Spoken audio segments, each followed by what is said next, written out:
I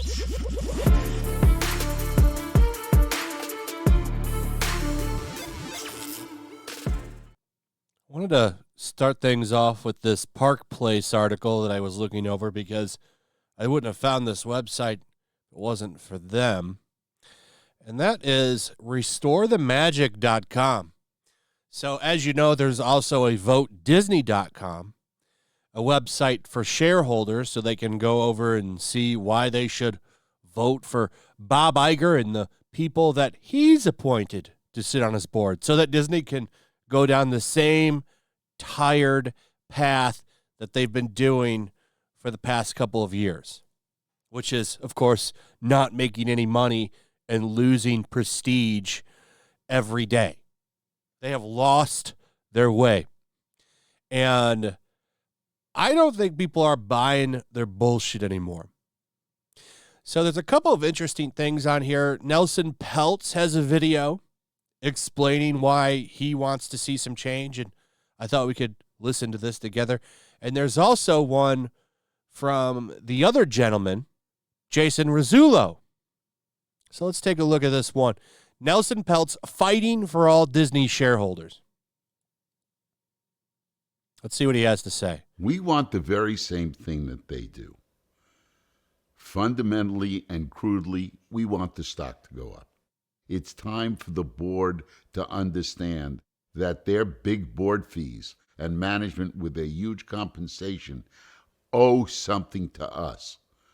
We want to make sure that all the shareholders, not just guys like us, but guys who got 50 shares for a gift, a kid who got 10 shares and has it on his wall as his 10th birthday gift, those are the people we want to help. It's a hell of a birthday gift, 10 shares.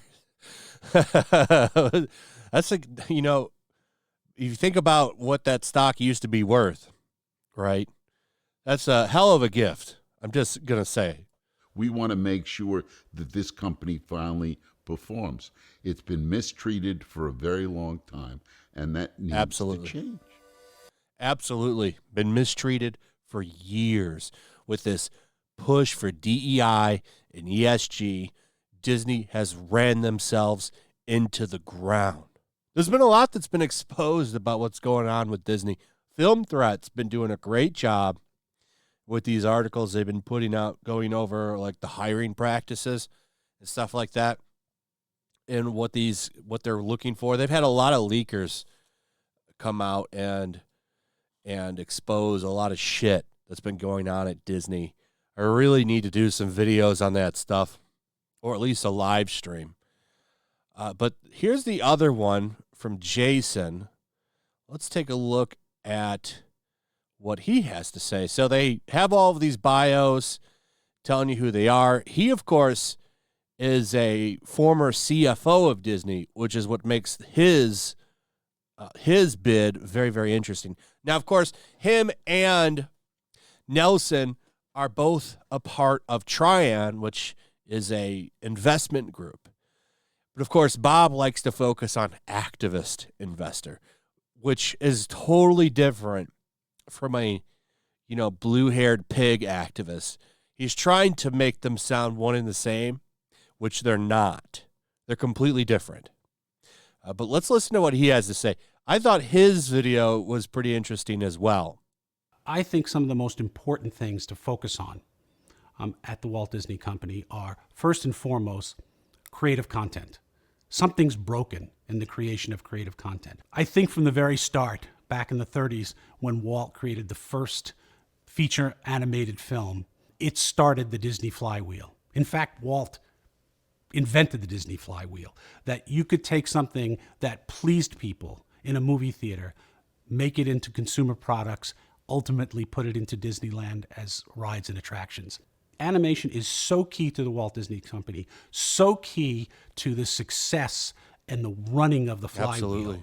That to imagine that the Walt Disney Company has lost its iconic status in animation today. Talking about Universal. Is almost unbelievable, and personally, it really affects me because this is how we created success when I was at the company. Yep. Yeah, he's not wrong. You know who he's talking about there, losing their iconic spot? Universal is making more money at the box office now than Disney is. And that's totally Disney's fault. They have lost that number one spot, and it does not look like they are going to get it back anytime soon, to be honest. It's embarrassing that Disney is not the number one animated company in America. Universal is making more money than them. I believe that report, I'm pretty sure I did a video on that, but like 2023 and 2022 or 2022, I think it was the year the Mario movie came out. They're making more money now. And you know what they're also doing? Building good faith with customers and families. Families are willing to go see a Universal movie, but it's not the same with Disney anymore.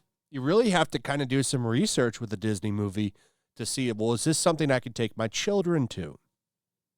Do I need to sit down and explore progressive themes and values to go over with my children if I'm going to see this? And a lot of people don't want to deal with that shit, so they just don't go see these movies anymore. And I've talked about this before.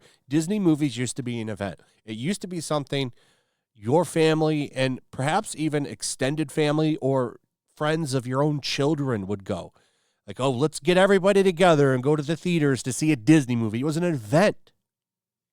And that's not the case anymore. Disney has pissed all of that away for drag shows and pride events and Disney adults. And that's just not how you sustain a company. And it's not working. And they're in some deep shit. Deep shit. Universal has beautiful parks being built right now. They're expanding their parks. And it's only a matter of time, I think, until you see Universal theme parks become the number one destination over Disney World or Land. I don't think that's far-fetched. In fact, I think that that's quite a reality that they're going to have to face. They've got all these big brands coming in. They've already got Harry Potter. They're expanding that.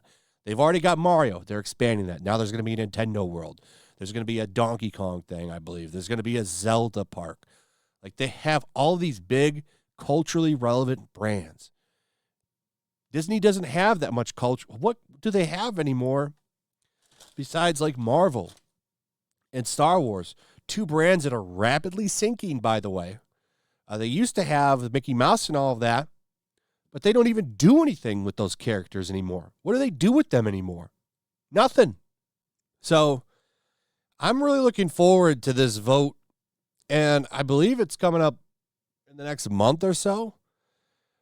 I'd be really shocked if these two don't get on the board.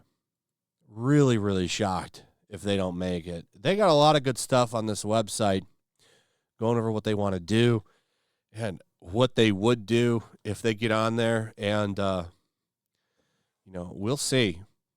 But if you're a shareholder and you don't vote for them, you're pretty stupid. That's what I got to say about it. Why would you vote for more of the same?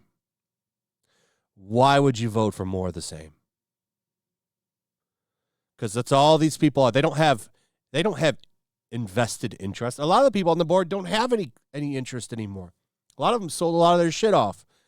I was reading something about Bob Iger even sold a lot of his investment off. So, I would want people on there that give a shit. Anyway, that's pretty much it. Let me know what you guys think. Also, if you would, please like, subscribe, share the video. Make sure you still subscribe. Check out my Rumble and Locals, and I will see you on the next one. Peace.